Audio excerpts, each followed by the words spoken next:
Your worth barometer, it measures how grounded you feel in your value. When your worth is really anchored internally, external events don't shake you as easily. People who maintain a strong worth barometer tend to pause before they react. They stay calm during conflict. They make thoughtful decisions, informed decisions. They maintain clarity about their values. Welcome to the Millionaire Insider Podcast, formerly the Wealth Inside and Out podcast, where we help you create a confident, secure retirement and life you love. I'm Annette Ba'u, certified financial planner and founder of the Millionaire Insider. For over 36 years, I've helped pre-retirees and retirees turn their paychecks into guaranteed income, reduce unnecessary risk, and protect their legacy while designing a retirement filled with purpose and freedom. Because true wealth isn't just about money, it's about confidence, clarity, and control over your future. So let's dive in. For today's show notes, you can go to themillionaireinsider.com/155. The Millionaire Insider copyrights all materials and intellectual property. This information is for educational purposes only. It is not intended to replace any advisor or specialist or to provide any investment, financial, tax, retirement planning, or healthcare advice. By accessing this content, you agree to hold the Millionaire Insider and its affiliates harmless for results achieved or not achieved. Now, if you have $500,000 or more in investable assets, and that includes your IRA or your 401k, and you want support, I encourage you to start at themillionaireinsider.com/5Q. You're going to answer 5 simple questions, and we will guide you to your next best step. If you don't have $500,000 in assets, you can go and register for our Money, Confidence, and Clarity Masterclass at themillionaireinsider.com/MCC. This masterclass is to help you really do a financial wellness check so you can feel grounded, clear, and confident about your money so your financial decisions support your life and the retirement you want. So again, themillionaireinsider.com/MCC. So, many people believe that stress, fear, anger, worry comes from things around us, right? And it's easy to get into that trap. It's easy to kind of forget the illusion of believing that, to where something happens, somebody says something that's hurtful, or they do things that make us feel a certain way. And we believe it's that event that caused us to feel like that. When, if you dive into psychology, we really know that the reality is when we have an emotional trigger like that, it's really coming from some inner trigger, an inner belief, an inner story that is how we are interpreting what those events are. Unfortunately, they're not really based in reality. Or maybe it's fortunate that they're not, right? That we have a choice because you have something that happens, a situation, and then you have a thought about it. And then you have a feeling about it, and then you take an action, which may be good or bad, and then you get a result. So the issue is, it's how we see something. And I'm going to use some examples because lately I've been triggered a lot, and it's been a good reminder for me. The reason I decided to do this episode is because I see a lot of people who will start telling me what's going on in their life or why they're not further along and what they need to do, or why they're kind of ignoring their money. And a lot of times it's from triggers and or distractions. And a lot of the reasons for distractions are the triggers. One of the most powerful tools to navigate our reaction is our worth barometer. And this is just basically an internal gauge that allows us to really reflect on our own worth. And it allows us to really determine how we feel, how worthy we are of love, of respect, of success, of security, of peace. And what do we believe to be true? And what do we allow to get in? When our worth barometer is healthy, we respond to life with a much higher vibration. We can be calm, we can be confident, we can feel secure, we can focus more in on love and forgiveness as compared to when it drops, fear, anxiety, worries, and a lot more triggers from things that are happening out there. So let's talk about how to recognize these triggers and, more importantly, really elevate and protect your worth barometer. A trigger is just simply an event that activates an emotional reaction. And I would say it's one that stays a little longer or lingers a little longer than we'd like. Somebody criticizes you, you feel ignored, or you start feeling like you have a lot of financial insecurity or uncertainty. Maybe you're having a conflict in a relationship, you don't feel in control. And then things come up. What? Like, I'm not enough. I'm not safe. I'm not respected.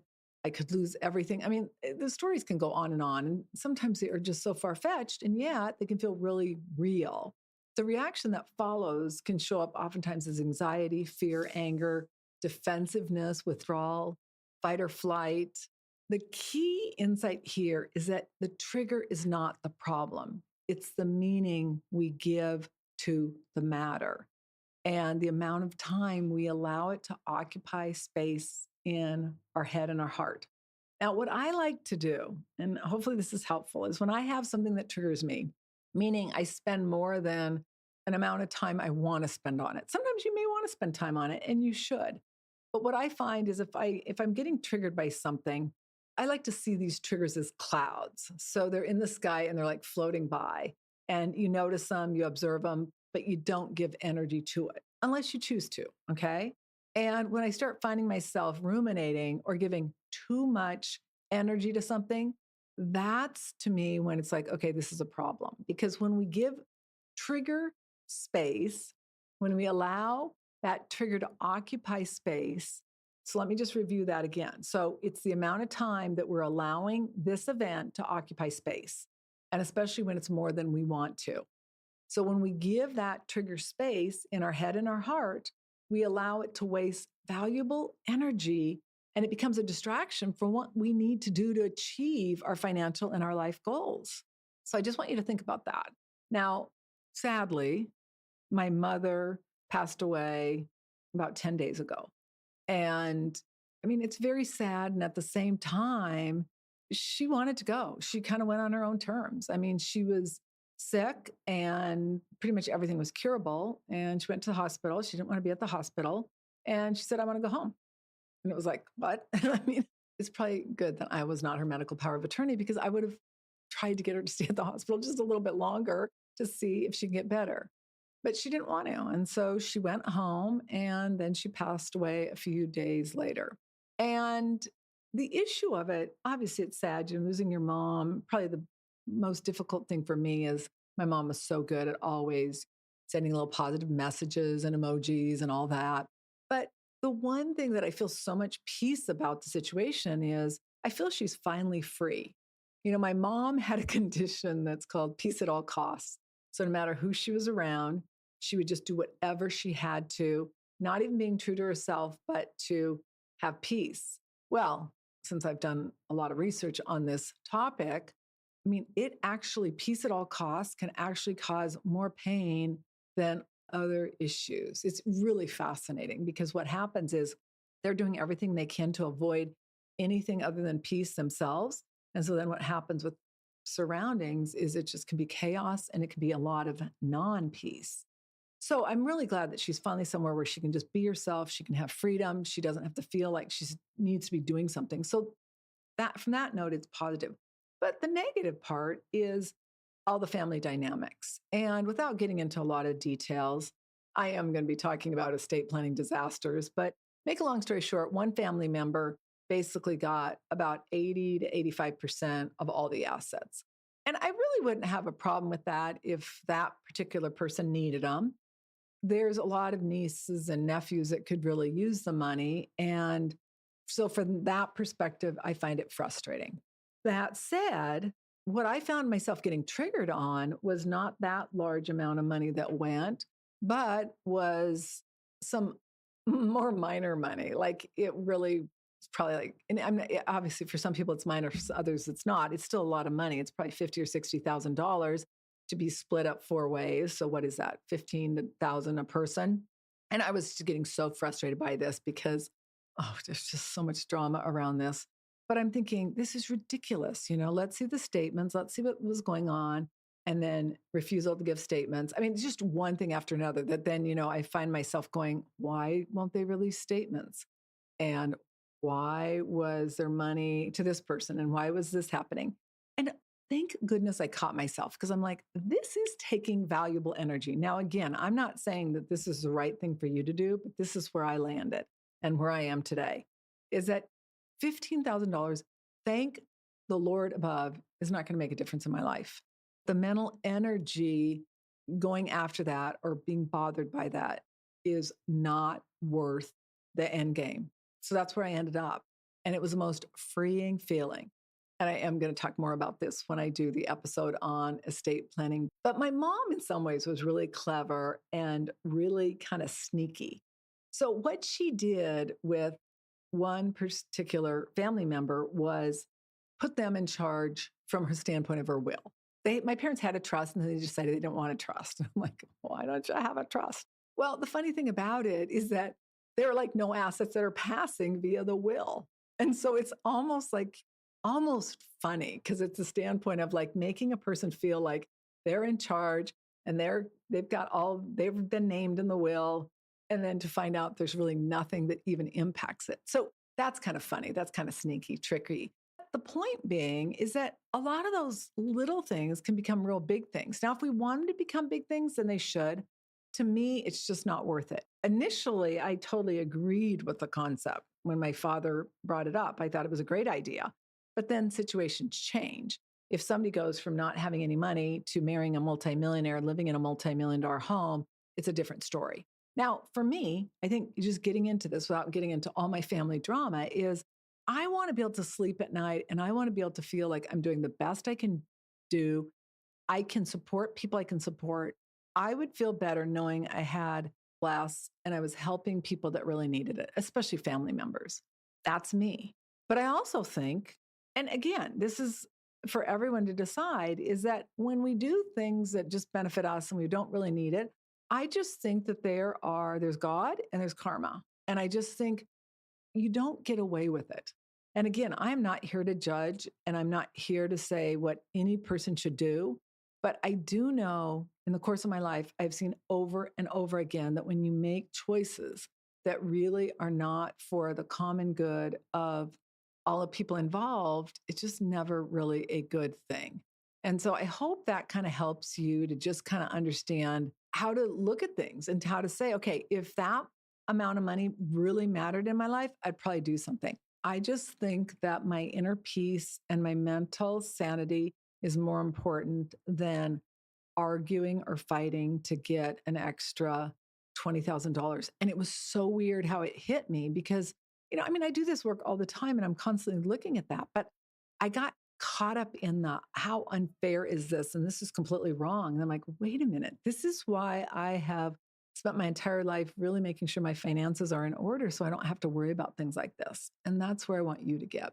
So we're going to dive into the Worth Barometer, and then I'm going to give you some quick action tips just so you can kind of get some insight on how I've dealt with this. Your Worth Barometer, it measures how grounded you feel in your value. When your worth is really anchored internally, external events don't shake you as easily. People who maintain a strong Worth Barometer tend to pause before they react. They stay calm during conflict. They make thoughtful decisions, informed decisions. They maintain clarity about their values. Now, what I want to really be clear on is if you feel like you're charge positive, like you are like upset, like I was upset, I was really frustrated. And what I do is I just get really quiet. And it's hard because it's like I want to call a different family member. That's what I find I do a lot of times, call a different family member and say, this is so wrong, or engage my husband. And I'm like, no, I'm just going to sit with this. What about this is really bothering me? Not fair. People that it's really negatively impacting, it really hurts my feelings. And so then I started going through it and then I thought, what can I do? And how can I just be a better example? And so, some of the things I decided to immediately do, my mom supports some older woman, haven't gotten her name yet, working on that.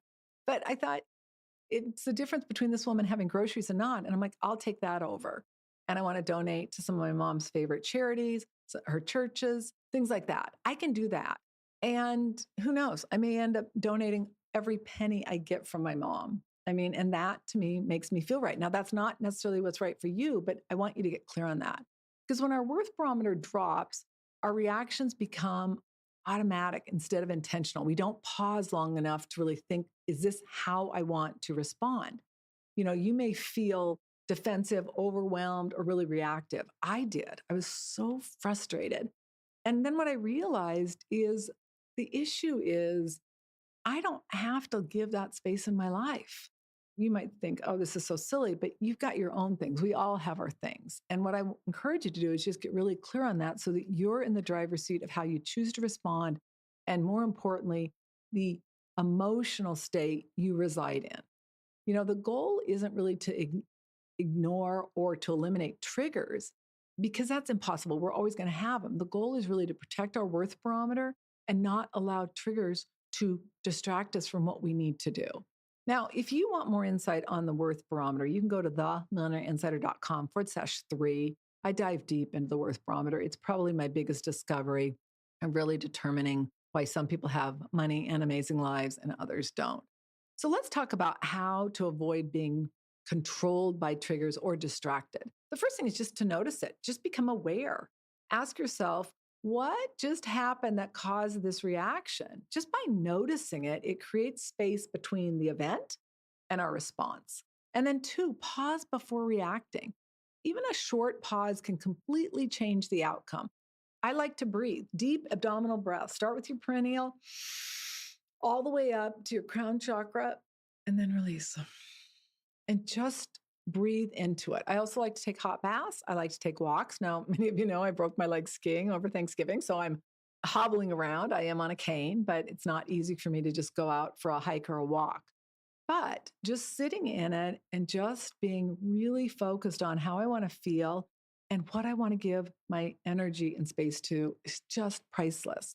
When you pause, your brain shifts from reaction to a thinking mode or even an emotional mode. And that pause allows your worth barometer and your emotions to stabilize. Ask a better question. Instead of asking, why is this happening to me? Ask, what is this situation teaching me? What am I learning from it? How would the best version of myself respond? I love that one.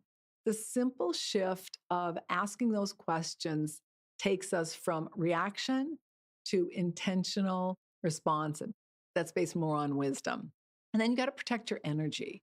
Not every situation deserves our energy or our response. And some conversations escalate because people react instead of choosing peace. Sometimes the strongest response is to just pause, listen, set a boundary. It doesn't mean you need to be walked over on, but then even disengaging entirely, like I'm done with it. Let me know if you need my help, but I'm here to help if you can't answer the question or you get stuck. The key is to remember that protecting your energy protects your worth barometer and your emotional state. So just like financial security requires a plan, emotional security does too. Some great practices to strengthen and elevate your worth barometer is meditation. I meditate probably close to 2 hours a day. It's just been game changing. Physical health and movement is powerful. Spending time with supportive people. Thank goodness I've got some amazing friends and I've got a strong network. Also, having a faith, I think, is really important. Practicing gratitude. They say the most important practice if you want to attract whatever you want or manifest more is gratitude. And I agree. And then creating a clear plan. When you know who you are and what matters most, triggers lose their power. They're just no longer there. It's like, fine, let me know if you need anything. If I get a check, great. I'll have more money to donate to charity. And if I don't, I will be okay. I want you to be there too. If you're not, then that's a different story. But it's just freeing. But the bigger lesson here is really that life is always going to have challenges. And I just personally believe everything that happens to us is for the evolution of our soul. And I believe that just like this situation happening was an eye-opener to me. And it felt so freeing to say, this is not my problem. I don't choose to give that energy. Don't want anything bad to happen. Wish the best for all parties involved, but I don't have to give it my energy. And you don't have to either. Now, I could go on and on with stories I hear of people, how they get distracted and they get triggered. The bottom line, moving cross country and your son is supposed to be packing all your stuff and you get home from the hospital and he's only packed half of it and already gone. Yeah, There's a lot of ways in which we can get triggered. The point is, we get to choose. And when we have a healthy worth barometer, our response comes more from that inner knowing, that clarity, rather than from fear, anxiety, worry of like, oh, that's not fair. Or how is it that they're getting, $5,000 more, $10,000 more? It's like, really? Have it. I mean, I would rather have clean energy, peace of mind than money. Now, granted, maybe if I didn't have the money I had, maybe I'd feel differently. But boy, I'll tell you, it sure feels good. When we make decisions from confidence, what ends up happening is you don't have that reaction. It just allows us to have peace of mind and freedom in our life.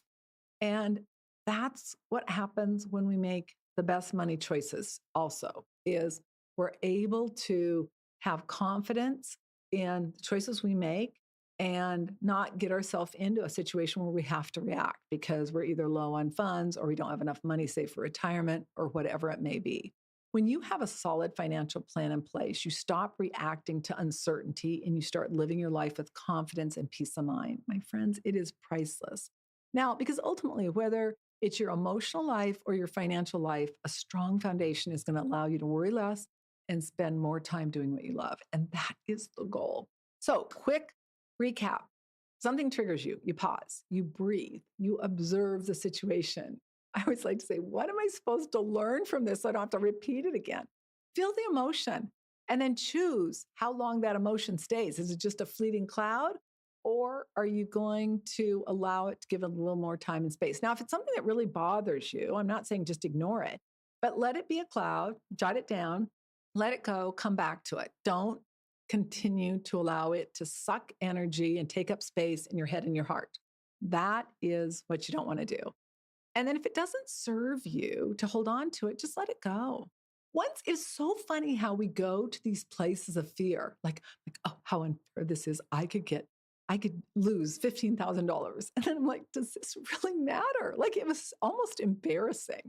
And it was so funny because my brother, who's also got a significant amount of money, he's like, hey, he said something like, there's God. And I go, and karma. And he said, and if somebody's going to make that decision, it's going to impact them more than us. And I'm like, yeah, that's true. And he's like, that money doesn't really make a difference in my life or matter. He did say, what are you going to do? And then I'm like, yeah, good. What are you going to do? And I'm like, when I just let that go, I could just focus on the things I want to do. Like I want to help people who need to get their finances in order. And you can go to themillionaireinsider.com/MCC to access the masterclass. But I get more energy and motivation out of that, knowing I can help people with their money and I can put my focus and energy on doing something positive as compared to being upset that I didn't get my fair share of an estate or I didn't get $15,000 more in cash. But what matters is the fact that we're just really clear on our values and we're really clear on the emotional state we want to be in. And my friend, it changes everything. So if you need support, you can go to themillionaireinsider.com/support. I want to thank you so much for joining me today for such an important topic. So many of us get triggered by things. We all do. I just know because I deal with clients. And whether it's the sister-in-law, whether it's the mother-in-law, whether it's the mother, whether it's the father, whether it is your boss, whoever it may be, the point is we get to choose what triggers us and how long it stays and making sure it doesn't stay too long so it becomes a distraction to what we need to do to achieve our goals. And by really focusing and working on your worth barometer, it's going to change everything. So again, I want to thank you so much for joining me. I'm Annette Ba'u. All international copyrights are reserved. Bye for now.